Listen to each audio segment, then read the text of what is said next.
San Lucas capítulo 5, versículo 1 en adelante. San Lucas 5, versículo 1 en adelante. Vamos a leer hasta el versículo 11. ¿Ya lo tenemos? San Lucas capítulo 5, versículo 1 hasta el versículo 11. Leemos esta porción de la palabra del Señor en el nombre del Padre, del Hijo y del Espíritu Santo. Amén. Aconteció que estando Jesús junto al lago de Genezaret, el gentío se agolpaba sobre él para oír la palabra de Dios. Y vio dos barcas que estaban cerca de la orilla del lago. Y los pescadores, habiendo descendido de ellas, lavaban sus redes. Y entrando en una de aquellas barcas, la cual era de Simón, le rogó que la apartase de tierra un poco. Sentándose enseñaba desde la barca a la multitud. Cuando terminó de hablar, dijo a Simón: boga mar adentro y echa la red para pescar. Respondiendo Simón, le dijo: Maestro, toda la noche hemos estado trabajando y nada hemos pescado, mas en tu palabra echaré la red. Y habiéndolo hecho, encerraron gran multitud de peces, su red se rompía. Entonces hicieron señas a los compañeros que estaban en la otra barca para que viniesen a ayudarles, y vinieron y llenaron ambas barcas, de tal manera que se hundían. Viendo esto, Simón Pedro cayó de rodillas ante Jesús, diciendo: apártate de mí, Señor, porque soy hombre pecador. Porque por la pesca que habían hecho, el temor se había apoderado de él y de todos los que estaban con él, asimismo de Jacobo y Juan, hijos de Zebedeo, que eran compañeros de Pedro. Pero Jesús dijo a Simón: no temas, desde ahora serás pescador de hombres. Y cuando trajeron a tierra las barcas, dejándolo todo, ¿qué hicieron? Le siguieron. ¿Cuántos han seguido al Señor también, hermano? Vamos, hermanos, a compartir este mensaje bajo el tema: el propósito de Dios está mar adentro. El propósito de Dios está mar adentro. Gloria al Señor. Cuando nosotros miramos,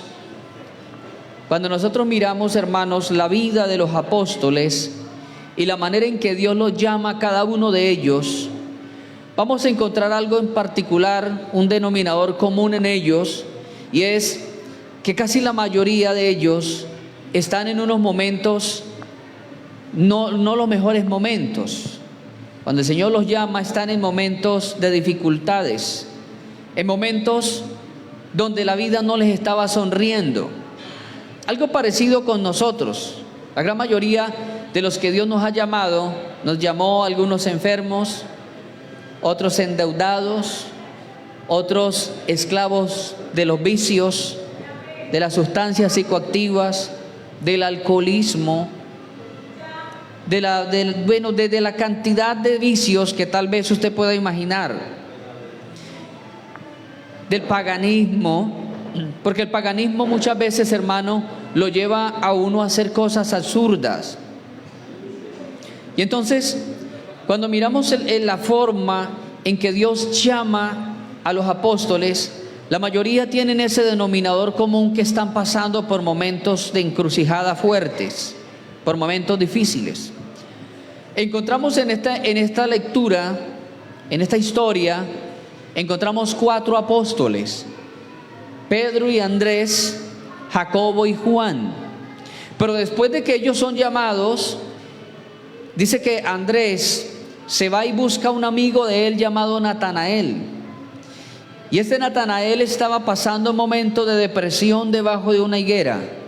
Y el Señor lo descubre públicamente y le dice: yo te vi cuando estabas debajo de la higuera.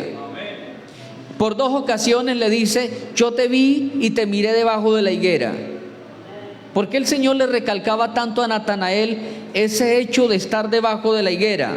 Porque debajo de la higuera tal vez estaba haciendo algún reclamo. Tal vez debajo de la higuera había pensado en quitarse la vida. Tal vez debajo de la higuera le había preguntado tantas cosas a Dios. Tal vez debajo de la higuera aquel hombre estaba expresando su vacío existencial.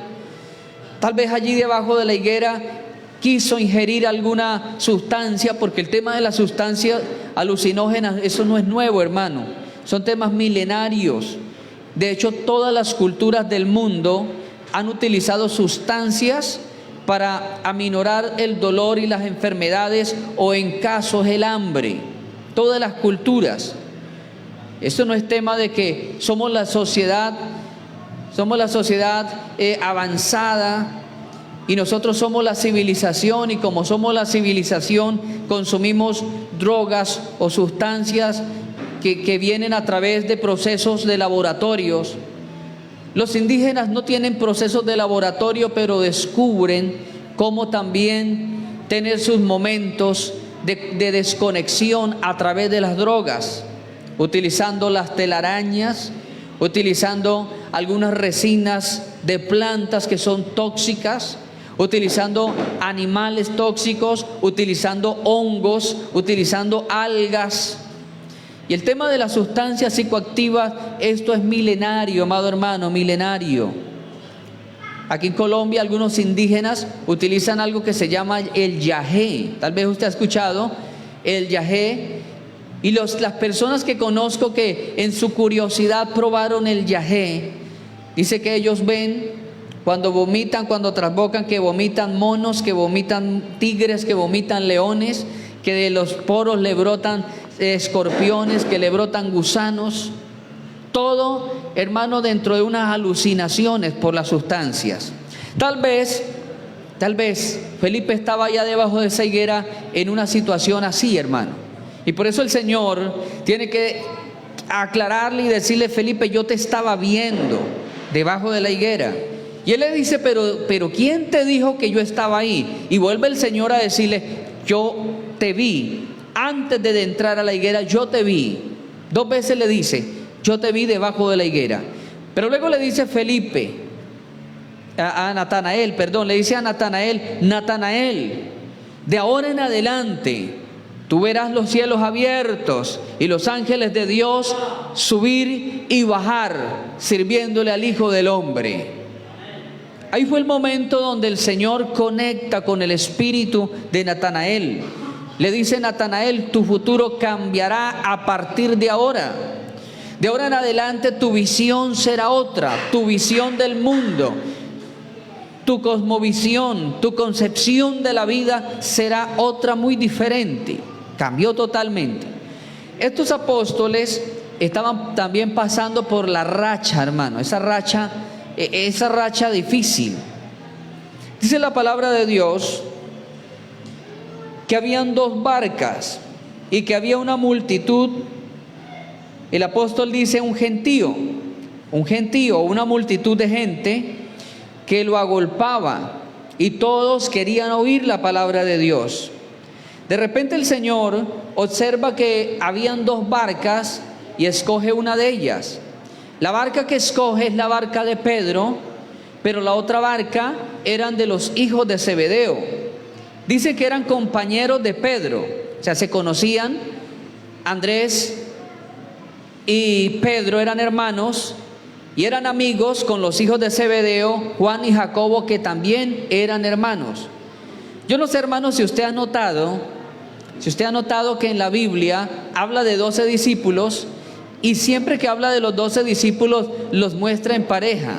Siempre habla, por ejemplo, Pedro y Andrés, siempre, y corta, y luego conecta Jacobo y Juan, y luego se traslada Felipe y Natanael, y así todos ellos van de par en par, van en parejas.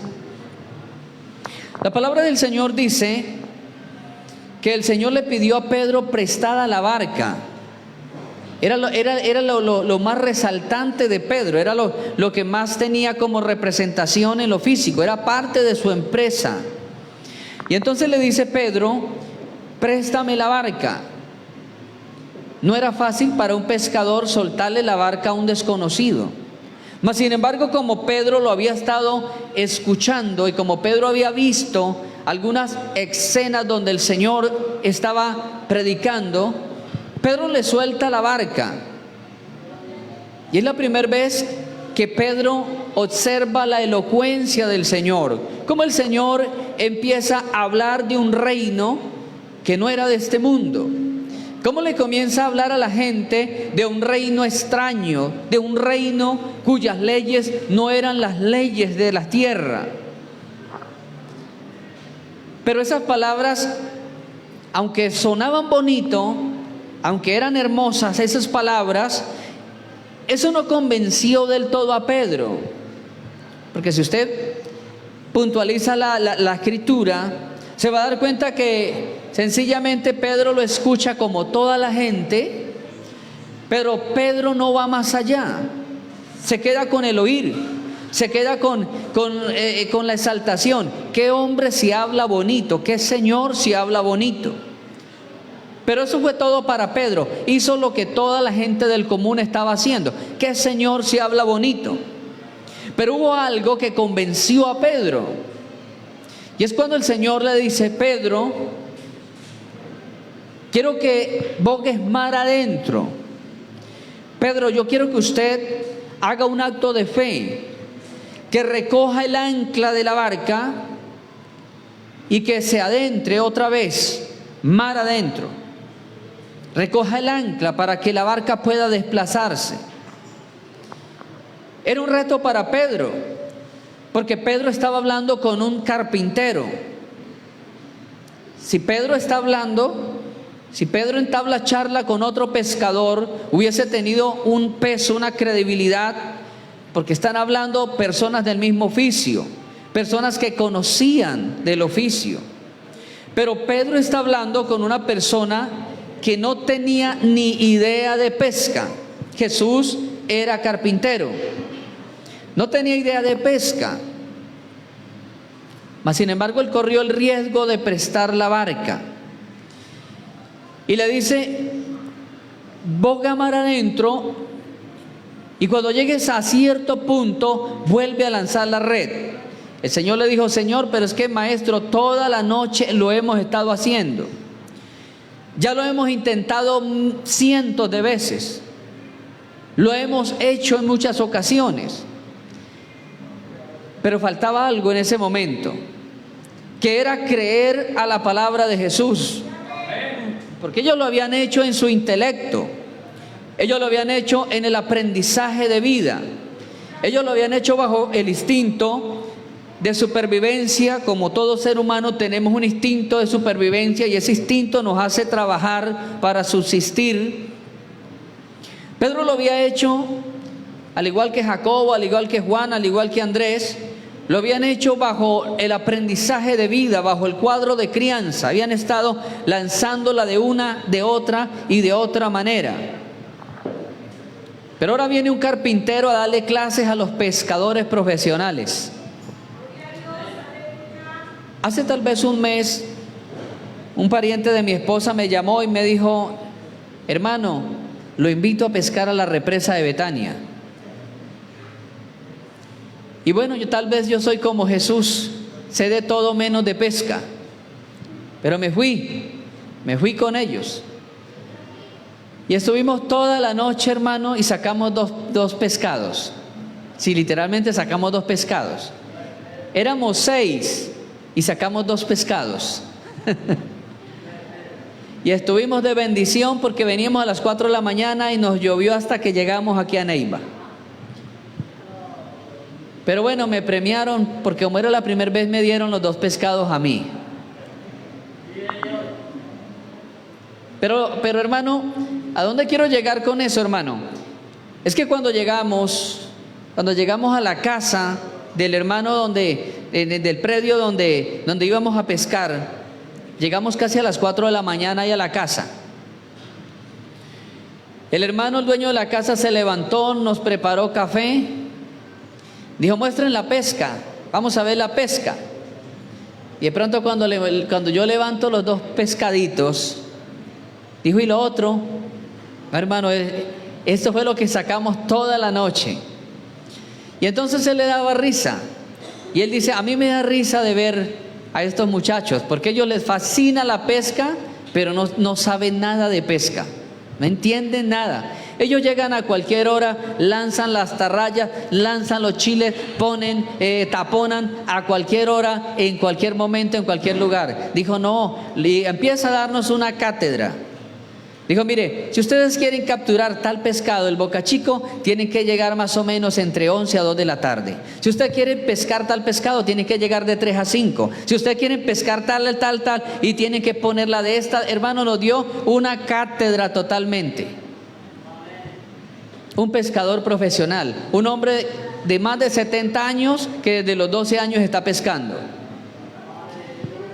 Nos dio esa cátedra, dijo, y cuando vayan a pescar, si quiere vengan con tiempo, díganme qué clase de pescado quieren comer y yo les digo los horarios, les enseño y verá que ustedes van a llevar del pescado que quieran comer. Imagínense cómo sería el Señor diciéndole, recojan esa ancla y agarren de aquí para allá. Cuando naveguen tantas millas, entonces van a empezar a extender las redes. Era un acto, hermano, de no confiarse, porque sabían que Jesús era el carpintero del pueblo. Jesús era el carpintero de Nazaret. Nazaret era una aldea pequeña en el tiempo de Cristo. Todos se conocían entre ellos. De manera que Pedro decidió poner los recursos que él tenía. ¿Qué tenía Pedro? Una sencilla barca, hermano. Una barca sencilla. No era un barco pesquero, no era algo imponente, no era algo tremendo. Era una barca tan sencilla que se estaba hundiendo con lo que sacaron de una pesca. Era tan sencilla, hermano, que con lo que sacaron de la pesca, dice la Biblia, que se estaba hundiendo. No representaba mucho. De hecho, cuando usted estudia alguno de los otros evangelios, dicen que cuando el Señor llegó, ellos estaban remendando las redes. Por eso es que claramente dice que había abundantes peces, que las redes se estaban rompiendo. Claro, se estaban rompiendo porque había peso, pero también porque estaban deterioradas. Uno de los escritores dice que ellos estaban remendando las redes cuando el Señor apareció. ¿Qué tenían ellos? Unas barcas destruidas, unas barcas pequeñas, insignificantes, y tenían unas redes que ya estaban también desgastadas por el mucho uso. Levante su mano y adore al Señor, hermano. A su nombre. Ellos estaban en ese momento donde parecía que la vida no tenía sentido. 4 pescadores, al igual que la pesca que yo hice, 4 pescadores regresando a la casa decepcionados, porque ese día no iban a tener que vender para sustentar las casas. No tenían que cambiar porque en el tiempo de Jesús se usaba todavía mucho el trueque, el intercambio de productos. Tal vez pensaría, y ahora, ¿cómo voy a llevar pan a la casa para mis niños? ¿Con qué voy a llegar donde la suegra? Pedro, que tenía suegra, porque la Biblia dice que Pedro tenía suegra. Ahora diría Pedro, ¿y ahora con qué llego donde la suegra? ¿Qué hago para llegar donde la suegra? Sin nada. Tal vez la suegra ya con el agua calentando para poner el desayuno, con los peces que traía el yerno. Y todo tal vez lo pensaba Pedro. ¿Cómo voy a llegar ahora donde mi señora suegra? Sin nada, sin pescado y sin producto de intercambio. ¿Cómo voy a llegar allí? Pero el Señor, que siempre, hermano, el Señor es tan lindo, que el Señor siempre está solucionando los problemas de la humanidad. Él llega a tiempo, Él aparece a tiempo. Y es tan maravilloso el Señor que a veces nos soluciona los problemas o a veces nos manda allí un chispazo a la mente cómo hacerlo. Porque no todas las veces el Señor nos arregla los problemas exactamente, pero a veces, uy, Dios mío, ¿y qué hago? Y ahora, cuando de pronto le llega a usted ese chispazo a la mente y usted dice, ya sé, el Señor lo iluminó en ese momento, hermano. Ahí el Señor aparece. ¿Cuántos alabamos al Señor? Yo les he contado a ustedes, hermano, una vez que íbamos para un campo con un hermano en la moto, cuando encontramos a otro hermano de la congregación que tenía un vehículo, y ese vehículo, de esos de estilo campero, se había devuelto en una loma, y al terminar la loma había una curva, y de la curva había un vacío como de unos 5 metros. El vehículo iba lleno de personas adentro, de personas encima, de bultos y de una cantidad de peso, cuando el vehículo se le apagó en la loma y agarró de para atrás. No pudo frenarlo, no pudo contenerlo. Dice el hermano que él solamente se aferró del volante y dijo, Señor, ayúdame, Señor, ayúdame. Cuando dice que sintió un golpe como si hubiera chocado contra un árbol. Sintió un golpe y todos se fueron para adelante, para atrás, pero el carro quedó frenado instantáneamente. Quedó frenado. Rápidamente empiezan a bajarse, a salirse por las ventanas, se salieron. ¿Qué pasó? ¿Qué había detenido el vehículo? Y de pronto observan una roca, una piedra que en la parte de atrás quedó sosteniendo una de las llantas. Pero era algo asombroso, hermano, porque no era una roca de tamaño fuerte que el carro no lo hubiese podido saltar. El carro hubiese podido saltar porque era una roca pequeña. Y se frenó con el impulso que venía. Y entonces rápidamente se bajan, amarran el carro, llaman, llega otro señor con otro carro de los mismos y empiezan a alarlo, lo sacan de ahí. Y uno de los familiares del hermano del dueño del carro empezó a escarbar con una pala aquella roca, arrancó la roca y fue por agua a la quebrada y empezó a lavar la piedra. Y entonces le preguntan, ¿y usted qué va a hacer con esa piedra? La voy a lavar y la voy a llevar para mi casa, la voy a pintar y le voy a escribir allí la fecha porque esta piedra me salvó la vida. Porque la piedra me salvó la vida.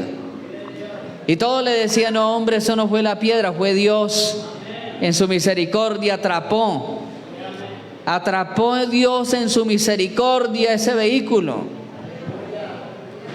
Y el hermano, el dueño del carro, también le decía lo mismo, no, esto, si no hubiese sido por la mano de Dios, el vehículo salta a la piedra, es una piedra insignificante para que hubiese detenido.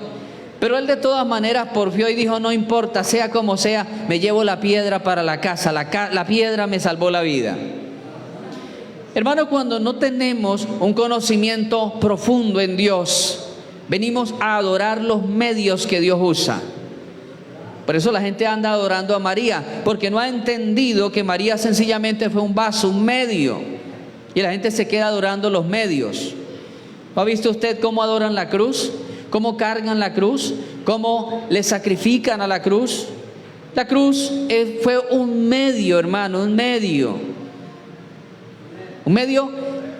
por el cual el Señor tenía que pasar y no podía pasar por otro medio de muerte, porque la cruz era el único instrumento que iba a tener al Señor suspendido entre la tierra y el cielo, para que se cumpliera lo que Pablo dijo, porque hay un solo Dios y un solo mediador entre Dios y los hombres, Jesucristo hombre. Un solo Dios y un solo mediador. Cristo no podía morir ni en la tierra ni en el cielo, quedó suspendido. La única muerte que tal vez cumplía los requisitos para que se cumpliera lo dicho por Pablo era la cruz. Levante su mano y adore a Dios, hermano. Era necesario que Pedro quitara el ancla de su barca para que su barca empezara a adentrarse, hermano. Era necesario. Tal vez para ellos la pesca había terminado. Tal vez para ellos había sido una de las peores noches de pesca, pero el Señor tenía reservado un gran milagro ahí más adelante. Él lo tenía reservado. A veces, hermanos, nosotros nos damos por vencidos y decimos, esto no tiene solución. Tiramos la toalla, como dicen en el deporte del boxeo. Utilizan allí una expresión cuando el entrenador ve que están golpeando y no tiene opción, el pupilo no tiene ninguna opción, entonces el entrenador tira la toalla en señas o señal de que se rinde el boxeador. A veces nosotros estamos que tiramos la toalla porque Satanás nos ha puesto un ancla y esa ancla nos dice detente ahí, no hay más por pescar. Ya usted hizo lo posible. Usted quiso salvar la relación, usted quiso salvar el negocio, quiso salvar la empresa, pero ya no lo haga más. Y tal vez el enemigo le ha puesto un ancla, así como estaba anclada la barca de Pedro, quieta, estática, inmóvil. Pero el Señor le dice, Pedro, recoge el ancla y boga mar adentro, vuélvete al lugar del trabajo.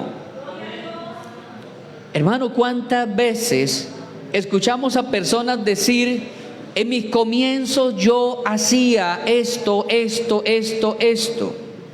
En mis comienzos yo evangelizaba, predicaba, hacía, oraba y hacía una cantidad de cosas en pro del crecimiento, no solamente de la obra de Dios, sino también del crecimiento personal. Pero no sé, de un momento a otro me estanqué. De un momento a otro siento que no hay avance, que me pegué, que me estacioné en un solo ser. Mi hermano, hay un enemigo que nos quiere poner un ancla para que esa ancla se afiance, se afirme en un solo lugar y no dejarnos avanzar. Porque Pedro, para avanzar y para ver el milagro, tenía que recoger el ancla de su barca. Hay situaciones que son anclas para la vida del cristiano. Hay situaciones que nos anclan, que son marcas, heridas profundas. Y que cuando el cristiano se quiera levantar, el ancla lo ala hacia abajo y le dice, no Señor, no lo voy a dejar parar, no lo voy a dejar mover. Acuérdese de su problema, acuérdese de su situación. Acuérdese que usted fracasó en tal y tal y tal fecha, en tal lugar, y esa ancla nos la ha puesto el enemigo del cuello, amado hermano, del cuello. Y cuando la persona quiere moverse y siente el llamado, la invitación que Cristo le hizo a Pedro, porque Cristo le hizo la invitación, Pedro, boga mar adentro, recoge el ancla, es tiempo de moverte. No se ha acabado el propósito, no se ha acabado el día. No se ha acabado todavía mi acción, mi accionar no se ha acabado. Pedro, pero tienes que moverte. Hay dos tipos de personas, hermano, dentro de los seguidores de Cristo. Están los del gentío que están en la orilla, pero están también los que quieren ir mar adentro. El Señor no le dijo a todos, hey, gente, turba de gente, vengan todos, súbanse a esta barca y echen mar adentro. Le hace un llamado particular a Pedro. Pedro, tú, Pedro, entra mar adentro. Y hay dos tipos de creyentes: los que siempre van a estar a la orilla, que son las personas o son la tendencia del facilismo, la tendencia de lo suave, la tendencia del poco esfuerzo, la tendencia del no compromiso. Y se quedan en la orilla, van y oyen, escuchan, pero de la orilla me devuelvo. Pero hay otros quienes el Señor le dice, ya oyeron, ya escucharon, pero ahora echen más allá, entren más allá, muévase, recoja el ancla y vaya más allá de lo que usted tal vez ha pensado ir. No sé, amado hermano, si a usted el Señor le está hablando en esta noche, pero yo creo que el plan y el propósito de Dios no termina con el 2024. El propósito y el plan de Dios continúa con el 2025 y continúa con los años que Dios le tenga aquí en la tierra. ¿Cuántos dicen amén? Hay, hermano, una fábula. Una fábula es un relato donde los seres inanimados cobran vida. Hay una fábula donde los árboles están hablando y planteándose los proyectos a futuro. Dice que eran pequeños y débiles árboles del bosque. El uno al otro le dijo: oye, ¿qué quisieras ser cuando fueras un árbol adulto? El primero dice: yo quisiera ser un cofre y que este cofre contenga muchísimos tesoros. Yo quisiera contener la corona del rey, brazaletes, anillos, joyas, cadenas, narigueras, gemas, monedas de alto valor. Sí, yo quisiera ser un cofre que retenga hermosos tesoros para un rey.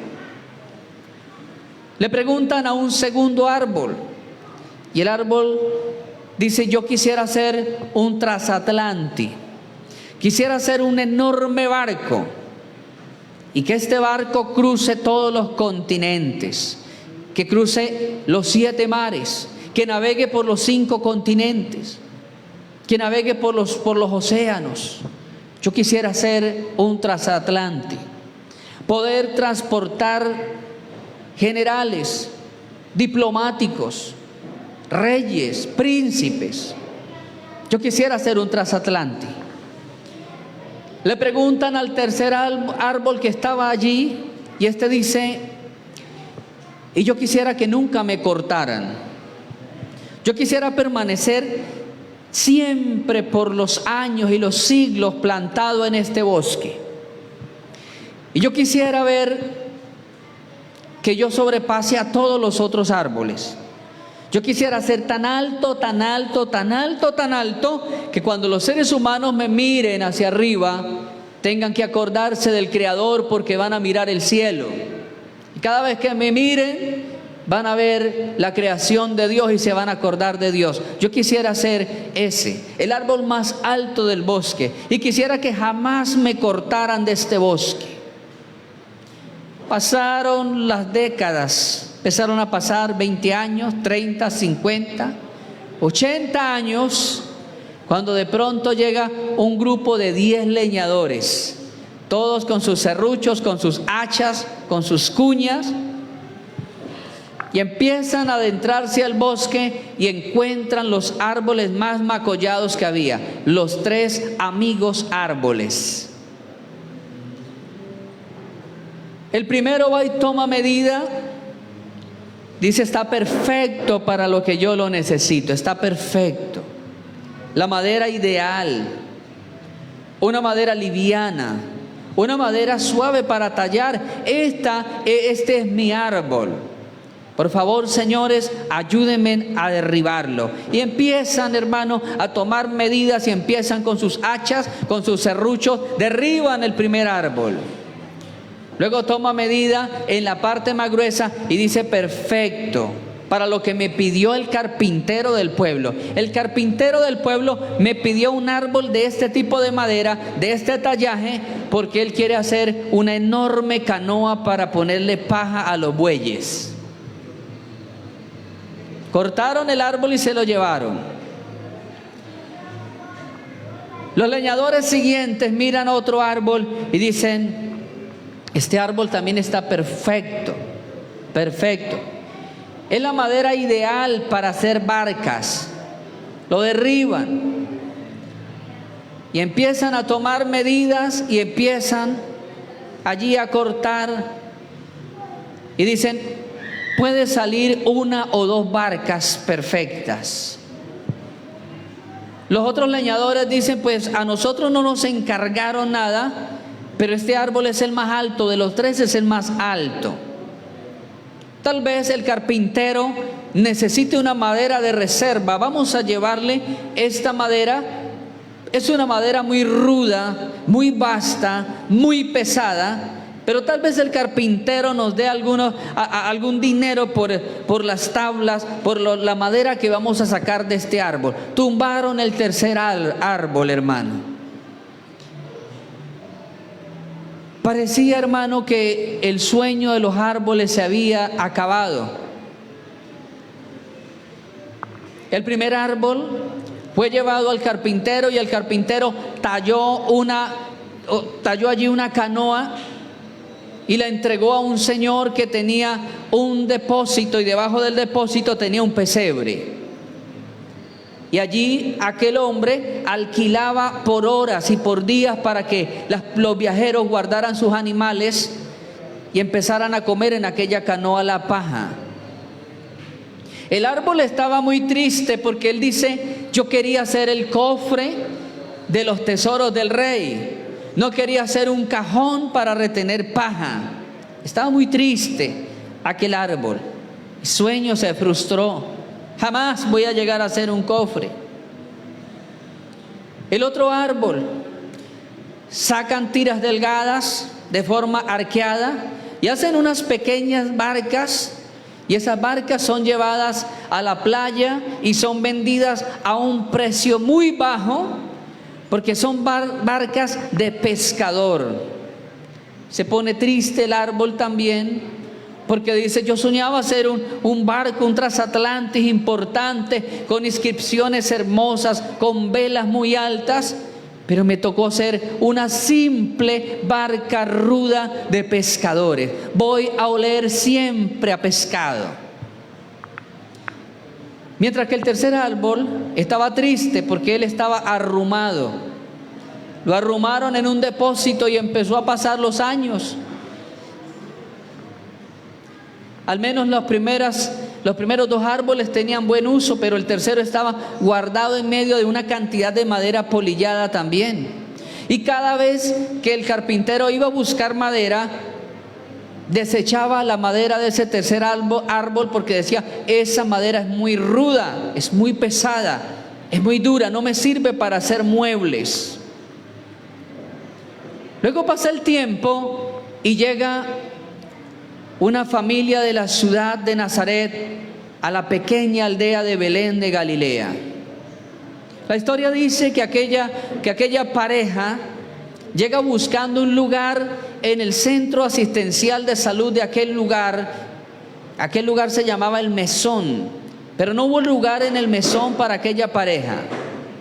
Tienen que buscar un lugar de alquiler y lo único que encuentran es el alquiler de ese lugar llamado pesebre. No había más. En todo Belén no había un lugar donde le alquilaran un espacio. Aquella pareja que estaba a punto de recibir a su primer hijo, tuvieron que alquilar un espacio allí en el pesebre.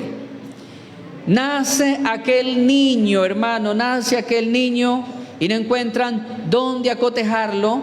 Toman una manta, encuentran que hay una paja allí sobre aquel cajón, tienden una manta y con cuidado ponen el niño en aquel cajón. Luego llegan los pastores, llega un grupo de pastores y ellos dicen: hemos venido aquí porque hemos tenido una revelación de ángeles del cielo que han venido y nos han mostrado que aquí en ese pesebre ha nacido el Redentor de Israel, que ha nacido el dador de la vida.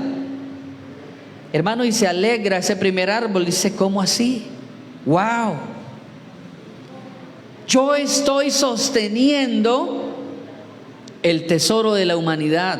Estoy reteniendo la salvación de la humanidad. Empieza a alegrarse ese primer árbol y dice: mi propósito ha vuelto a nacer. Estoy sosteniendo el Rey de Israel. No estoy sosteniendo el tesoro del Rey, estoy sosteniendo al propio Rey. Y se alegra el árbol porque resucitó su proyecto, su tesoro, lo tenía. Luego pasan 30 años después, y 30 años después, el Señor se encuentra a un hombre llamado Pedro, y le dice: Pedro, préstame tu barca. Y esa barca era el segundo árbol de la historia. Había sido convertido en una burda barca para pescadores. Y desde allí el Señor da su primer mensaje a la gente. Su primer mensaje: arrepentíos y creed en el Evangelio. Arrepentíos porque el reino de los cielos se ha acercado a vosotros. Y empieza, hermano, el proyecto a resucitar en ese segundo árbol también. Se alegra, según la fábula, se alegra ese árbol también. Y dice: wow, estoy sosteniendo al Rey de las Naciones. Estoy sosteniendo a alguien que viene de arriba, que viene del cielo. Y este mensaje se predicará por todas las naciones. Van a hablar de mí en todas las naciones como yo he querido. Yo quería hacer un transatlántico, un barco que fuera de nación en nación. No voy a ir, pero mi testimonio, mi historia va a ir nación por nación. Se cumplió el sueño del segundo árbol. Luego queda el tercer árbol, que está guardado. Ya llevaba más de 30 años almacenado. No lo querían porque era una madera muy ruda, muy gruesa, muy vasta. Y de pronto ese tercer árbol, que ya había perdido toda esperanza de cumplir su sueño, porque ya había sido cortado, el anhelo de él era crecer mucho, llega alguien allí de forma áspera y empieza a medir, a tomar medida trozo por trozo, a levantar, a pulsear, a probar madera. Saca el primer trozo y dice: esta madera es la que yo necesito. La tira hacia un lado y sigue buscando otro y sigue buscando. De pronto, entre toda la madera, encuentra un trozo semejante de la misma corteza, de la misma madera, y dice: este me sirve también. Era la otra pieza del árbol. Se llevan los dos trozos, abren unos agujeros, empiezan a unirla y le dan una forma de cruz.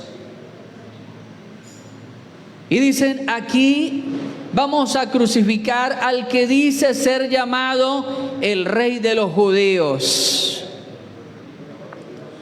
El árbol no entendía. Decía: pero es que yo no anhelé ser una cruz para que colgaran malhechores. Yo no anhelé ser una cruz para los malos. Yo anhelaba que cuando me miraran, la gente se acordara de Dios, la gente glorificara a Dios. Pero resulta, hermano, que cuando lo llevan a ese crucificado, lo llevan al monte Gólgota o el Calavera, lo llevan, lo crucifican, y cuando él dijo: consumado es, la tierra tembló, hubo un eclipse, se oscureció la tierra, las rocas se partieron, el velo del templo se rasgó.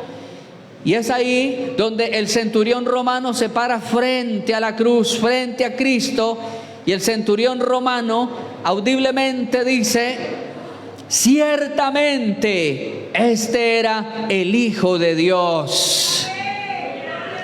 Y cuando el centurión romano dice: este era el Hijo de Dios, se alegra otra vez el árbol.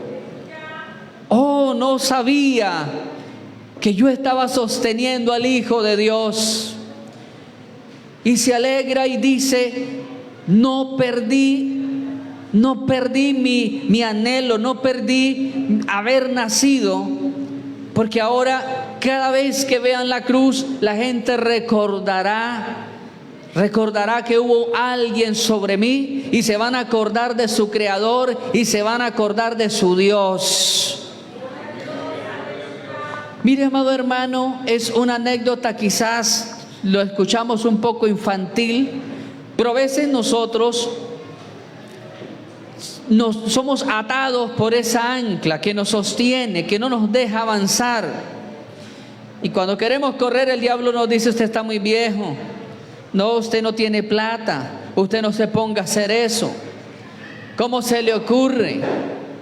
Y cada vez que queremos avanzar, ir mar adentro, porque el Señor se alegra con los que van mar adentro, E ir mar adentro significa caminar hacia los problemas. Pero la única manera de resolver los problemas es metiéndonos al problema, hermano. El Señor le dijo a Ezequiel en el capítulo 37, Ezequiel tenía una visión de un valle de huesos secos en gran manera. El Señor le dijo a Ezequiel, camina dentro del valle, porque Ezequiel estaba alrededor. Y luego dice que el Señor lo puso en el centro de los huesos.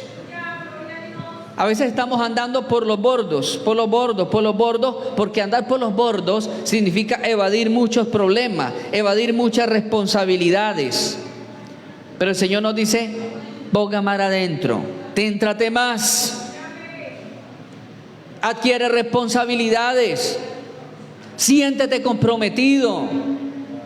Eso fue lo que pasó con Pedro, y cuando Pedro dice, bueno, yo lo he hecho por mi conciencia, por mi cuadro de crianza, por mi intelecto. Y Pedro dice una palabra que fue clave: lo hice toda la noche, pero no lo había hecho en tu palabra. Ahora lo voy a hacer en tu palabra.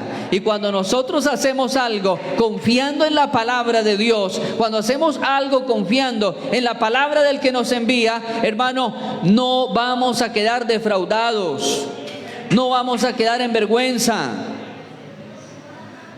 El problema es cuando la gente dice, voy a hacerlo porque quiero, porque pienso que es así, porque quiero.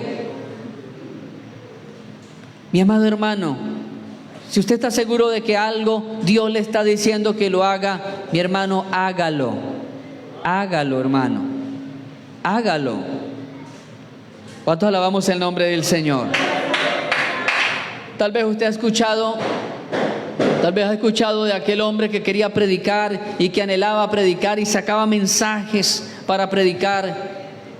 Y un día el Señor a la medianoche le dijo, levántate y ve al establo y predícale a las vacas. ¿Quieres predicar? Ensaya con las vacas. Señor, pero ¿cómo le voy a predicar a las vacas? Sí, predícale a las vacas. Y él comenzó con ese sentir, y ve y predícale a las vacas. Se levantó y en oscuras no prendió la luz, porque dijo, ¿qué tal que algún trabajador me vea y entonces me trate, me tilde de loco y empiece a burlarse?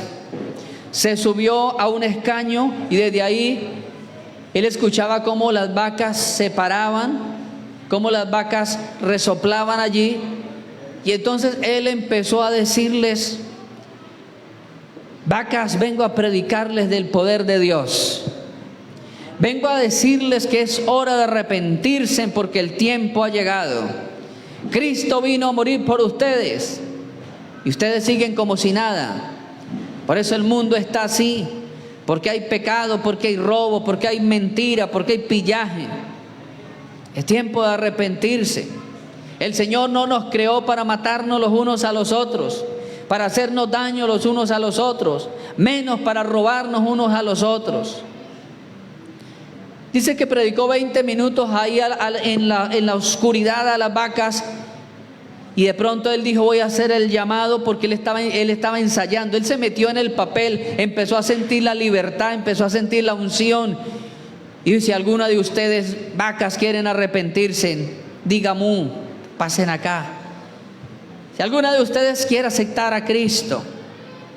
Cuando de pronto escuchaba de un matorro salía alguien y decía, Señor, Señor, Señor, no soy una vaca, pero quiero arrepentirme.